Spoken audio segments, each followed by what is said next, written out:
Hello, this is a quick video on how to change your language screen if you're using a UNI-T MSO3000E series oscilloscope.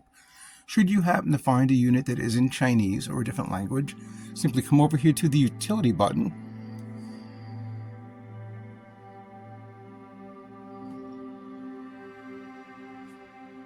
and you will see a screen that says language. No matter what language you're in, it'll still say language in English.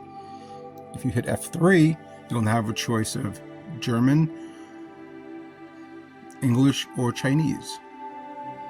Changing it back to English and then just hitting the menu button will get you right back out again.